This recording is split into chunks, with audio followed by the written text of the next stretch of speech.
मेरे को आईआईटी जाना है। बहुत गंदे डिप्रेशन में चला गया था कि तू पढ़ाई छोड़ दे। I have left my house from IIT Dhanbad. करने के 2 महीने बाद में मेरे को समझ में आ गया था, I decided I have to end everything. Hi, मेरा नाम निशांत भारतीय है और मैं JCRC university GMC department second year से हूँ। तो सक्सेस स्टोरी सबने बहुत सारी सुनी है। आज मैं एक फेलियर स्टोरी सुनाने आया हूँ, मेरी फेलियर स्टोरी। तो बेसिकली मेरी फेलियर स्टोरी का सार यही है कि मैं हमेशा से एक फेलियर रहा हूँ। B it in studies, sports, relationship with my parents और माय सिबलिंग्स, एनीथिंग। बचपन से मैं पढ़ाई के अंदर बहुत वीक चल रहा था। पेरेंट्स ने मेरे को बहुत वो किया कि मोटिवेट करने का ट्राई किया था बचपन में कि हाँ, बहुत अच्छी पढ़ाई करता है, ये करता है, वो करता है। बट जब रिजल्ट आता था तो मेरे को पता रहता था कि क्या रिजल्ट है, और बहुत बार पेरेंट्स से मैंने ये रिजल्ट अपना छुपाया भी है। तो इस वजह से पेरेंट्स का एक बार के लिए मेरे ऊपर से ट्रस्ट उड़ गया था कि हम नहीं कर सकते इस पे भरोसा, ये रिजल्ट अपना बताता नहीं है। और जैसे कि बाकी बच्चों के पेरेंट्स होते हैं कि हाँ, उनको सपोर्ट दिया जाता है कि चलो ठीक है, तुम फेल हो रहे हो, कोई बात नहीं, हम फिर भी तुमको पढ़ाएंगे, ये करेंगे। वो सपोर्ट मेरे को प्रॉपर कभी मिला नहीं, ना इमोशनली मिला और ना ही मेरे को ऐसे पढ़ाई को लेके कि हाँ, सपोर्ट हो। उन लोगों का बस, पेरेंट्स का मेरे यही था कि चलो ट्यूशन लगवा दिया तो हो ही जाएगा, चलो ठीक है, कोचिंग जा रहा है तो हो ही जाएगा, चलो ठीक है, हॉस्टल में डाल दिया तो वहाँ पे तो पढ़ेगा ही, वहाँ पढ़ाई होती है।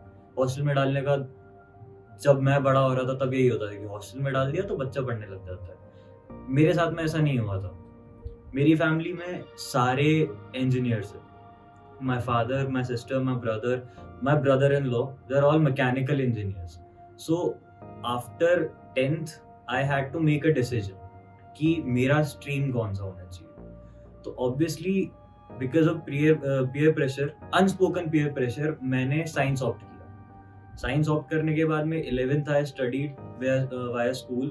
देन मैंने कोचिंग ज्वाइन करी, क्योंकि ऑब्वियसली अगर मैं साइंस स्टूडेंट हूँ और साइंस मैथ स्टूडेंट हूँ तो मेरे को आईआईटी जाना है। आईआईटी जाने के लिए मैं कोटा से था, तो वहाँ पे आईआईटी जाने के लिए मतलब कोचिंग सेंटर ज्वाइन करना। कोचिंग सेंटर ज्वाइन करने के 2 महीने बाद में मेरे को समझ में आ गया था कि आईआईटी मुझसे क्रैक नहीं होगा। स्टिल कुछ हद तक मेरे पेरेंट्स को उम्मीद थी कि हाँ, ये क्रैक कर लेगा, ये क्रैक कर लेगा। बट 12th एंडिंग तक कुछ ऐसा मेरे साथ में पर्सनली हुआ था जिसकी वजह से मैं अपने सब्जेक्ट्स पे भी फोकस नहीं कर पा रहा। My father was so sure that I would fail my 12th standard, but result आने पे I just barely passed and my father was like कि this is not right, you shouldn't have passed.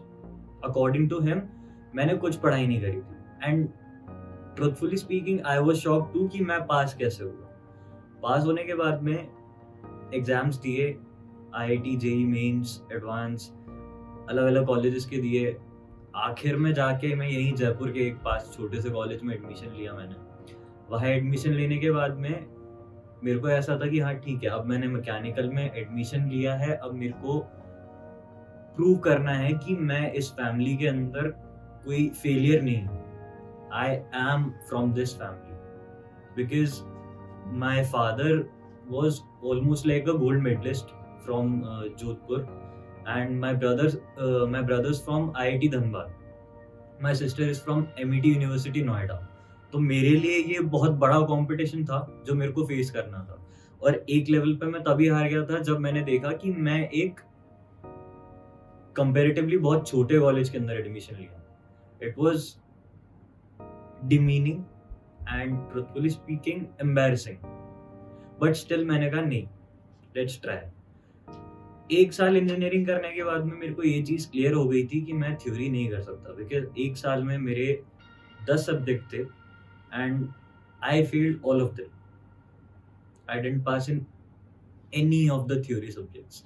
Practical के अंदर yes, I was good in practical, but only in a single subject. मेरी marksheet में ये चीज़ साफ दिख रही है कि मैं सिर्फ एक सब्जेक्ट, वो भी प्रैक्टिकल में पास हुआ हूँ, and with good marks. That was mechanical, obviously. After another semester, third semester के बाद में मेरे को समझ में आ गया कि इंजीनियरिंग मैं नहीं कर सकता, तो आई ड्रॉप आउट। ड्रॉप आउट करने के बाद में मेरे को बहुत ताने मिले पेरेंट्स से, रिश्तेदारों से, दोस्तों से नहीं मिले। दोस्तों को पता भी नहीं था कि मेरे ड्रॉप आउट करने का रीज़न क्या है। बट हाँ, पेरेंट्स और फैमिली, रिश्तेदार सबने मेरे को बहुत ताने दिए थे। उस मोमेंट पे मैं डिप्रेस्ड था। मैं बहुत गंदे डिप्रेशन में चला गया था and even though my parents could see कि मैं ठीक नहीं हूँ, मेरे को फिर भी वो ताने मिलते। And at some point I was so depressed कि I decided I have to end everything, कि मेरे को नहीं करना। I tried to take some steps जो कि नहीं लेने चाहिए थे of course, but during that मेरे को ये चीज रियलाइज हुई कि नहीं, अभी नहीं, अभी गलत प्रूफ करना बाकी है। बहुत टाइम से फेल होते आ रहा हूँ, अभी और फेल करना है। मुझे फेल नहीं करना है, मतलब पेरेंट्स को मेरे को फेल करना है, ये कि मैं कुछ नहीं कर सकता। तो I started doing some research कि मैं कौन से सब्जेक्ट्स पढ़ सकता हूँ, किस फील्ड में मेरे को इंटरेस्ट है। फाइनली मेरे को एक फील्ड मिली, JMC, journalism and mass com. मेरे को लगा हाँ, इसमें प्रैक्टिकल वर्क ज़्यादा है, ये मैं कर सकता हूँ। आया यहाँ पे जेसीआरसी में, मैंने एडमिशन लिया। एडमिशन लेने के बाद में भी आई वाज लाइक, पेरेंट्स मेरे को बोल रहे थे, पापा स्पेशली मेरे को बोल रहे थे कि तू पढ़ाई छोड़ दे, तुझसे नहीं होगी, तू अभी भी हमारा पैसा बर्बाद कर रहा है। And up to last few months मेरे को ये ताने मिलते आ रहे थे कि तू पढ़ाई छोड़ दे, तुझसे नहीं होगी। फर्स्ट ईयर आया, फर्स्ट सेमेस्टर के अंदर बैक आ गई। ऑल्दो कि वो मेरा ऑनलाइन फेस चल रहा था कि एग्जाम सारे ऑनलाइन हुए थे, सब ऑनलाइन हुआ था, स्टिल मेरे को बैक आ गई। पापा तब भी मेरे को बोले कि यहाँ पे मैं पैसा बर्बाद कर रहा हूँ, मेरे को नहीं करने चाहिए, तेरे ऊपर पैसे लगाने ही नहीं चाहिए, तेरे में पैसा लगाना मतलब कुएं में पैसे डालने वाली बात होगी।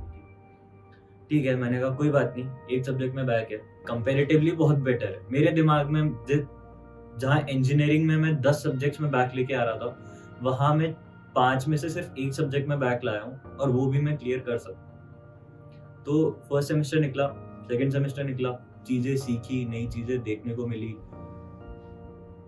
बैक का टाइम आया, बैक पेपर देना था, बैक पेपर क्लियर किया। पापा का अभी भी वही था कि तूने एक सेमेस्टर निकाल दिया, कोई बात नहीं, 2 निकाल दिया, तीसरे में वापस से बैक खाएगा। एंड आई वाज लाइक, चलने दो, देखते हैं आगे क्या होता है। आगे बढ़ा, third semester complete, fourth complete, अभी तक कोई बैक नहीं आई है, होपफुली।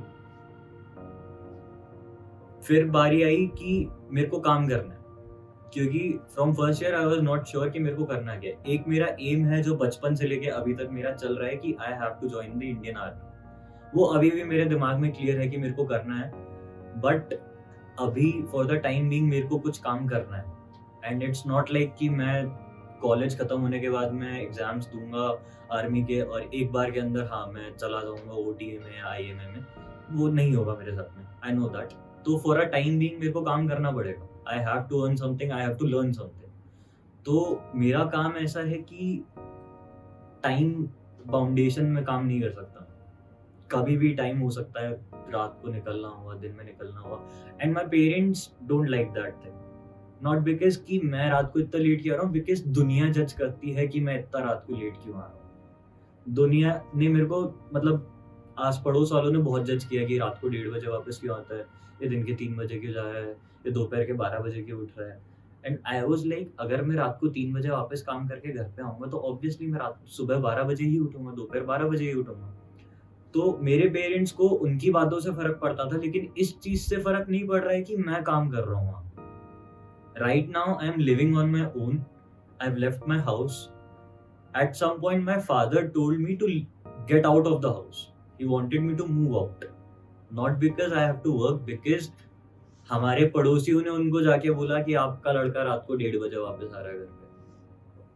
और वो चीज मेरे को बहुत हिट करती है कि पापा मेरे हैं, उन्हें मेरे को समझना चाहिए, उन्हें ये देखना चाहिए कि मैं क्या कर रहा हूँ। इससे नहीं फर्क पड़ना चाहिए कि दुनिया क्या बोल रही है। एंड ऑब्वियसली ठीक है, मेरे भी बहुत सारी ऐसी चीजें हैं जिसकी वजह से my parents don't trust me and I don't blame them, but I blame them for not giving me a chance. Every time again I am saying कि मैं फेल होता जा रहा था, मैं उनका ट्रस्ट जीतने में फेल हुआ। Right now I am failing to, बाहर रहने में, और बस घर से मैं दूर हूँ। तो अभी मेरा बस इतना है कि मेरे पेरेंट्स को मेरे को ये चीज़ शो करनी है कि I can be something, I am not a failure like I was and I am trying to be better. तो मेरे जैसे बहुत लोग होंगे जो खुद को फेलियर समझते हैं and you don't have to think like that. आप लोगों को प्रूव करना है कि आप फेलियर नहीं हो, बट ऐसे स्टेप्स नहीं लेने जिनकी वजह से सामने वाला आपके ऊपर भरोसा करना छोड़ दे या फिर आपको इस तरह से समझे कि this person is fake. You have to prove yourself, but you have to prove yourself by doing right. तो प्लीज डोंट थिंक कि मैं एक फेलियर हूँ या फिर मैं एक फेलियर रहूंगा, क्योंकि हाँ, बहुत लोगों के पेरेंट्स सपोर्ट नहीं करते हैं चीज़ों में, मेरे नहीं करते हैं। बहुत लोगों के फैमिली ऑब्लिगेशंस उठा देती है, बहुत लोगों के रिश्तेदार बहुत ज़्यादा चुल करते हैं कि क्यों। तो वो सब चीज़ें नहीं सोचनी है, just do what you want to do. मेरी नेक्स्ट वीडियो के अंदर मैं आपको बताऊंगा कि जो चीज़ें मैंने फेस करी थी, जो प्रॉब्लम्स मैंने फेस करी थी, उनको मैंने कैसे डील किया है and you can deal those problems like that. और आप लोग कुछ आइडिया ले सकते हो उससे कि कैसे डील करना। And also please subscribe to ambitious talks and share this video as much as you can.